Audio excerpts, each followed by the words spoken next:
कर्नाटक का हिजाब विवाद, उसकी एंट्री यूपी चुनाव में असदुद्दीन ओवैसी करा रहे हैं। क्या ये यूपी चुनाव को असली मुद्दों से भटकाने की कोशिश के तौर पर लोग देख रहे हैं? लोगों की राय। बहुत सारे लोग हैं हमारे साथ, उनमें एक सबसे पहले एक शिक्षक हैं, उनसे बात करेंगे। असदुद्दीन ओवैसी ने जिस तरीके से हिजाब की बात की है, उस विवाद की यहाँ भी बात की है, क्या कोई मुद्दा है धार्मिक वेशभूषा और इस तरीके की कोई मुद्दा है भारत यहाँ पे यूपी चुनाव में? सर यूपी चुनाव में तो ऐसा कोई मुद्दा है ही नहीं और ना ही कहीं पे दिख रहा है। ये कुछ लोग, कुछ नेता अपने फायदे के लिए चुनावी मुद्दा बनाना चाहते हैं।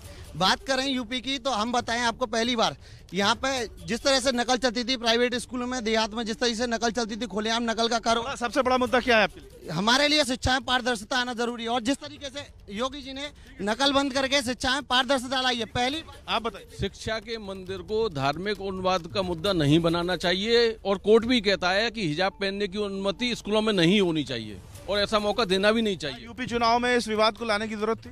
नहीं, कोई विवाद जरूरत नहीं थी। बताइए क्या है?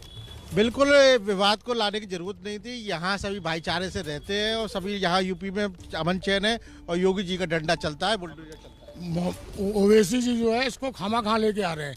यूपी में ऐसा कोई मुद्दा नहीं है।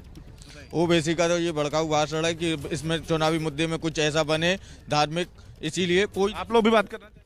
धार्मिक मुद्दा यूपी के अंदर ये है कि यहाँ पे जो है गंगा जमुना की जो तहजीब है उसमें हिंदू मुस्लिमों की जो एकता है वो बहुत अच्छी है। जी बिल्कुल नहीं, हिंदू मुसलमान सब एक हैं यहाँ पर। आप क्या कह रहे हैं? जी बिल्कुल नहीं लाना चाहिए बीच में इसको, और ये एक तरीके से सभी का देश है। और 100% लोग रोमाना यहाँ पर ऐसे हैं जिनका कहना है कि इस मुद्दे की कोई आवश्यकता नहीं है। पक्ष विपक्ष दोनों के लोग कह रहे हैं कि ऐसे किसी मुद्दे की एंट्री यूपी के चुनाव में लाने की कोई गुंजाइश नहीं थी, किसी इसकी जरूरत नहीं थी।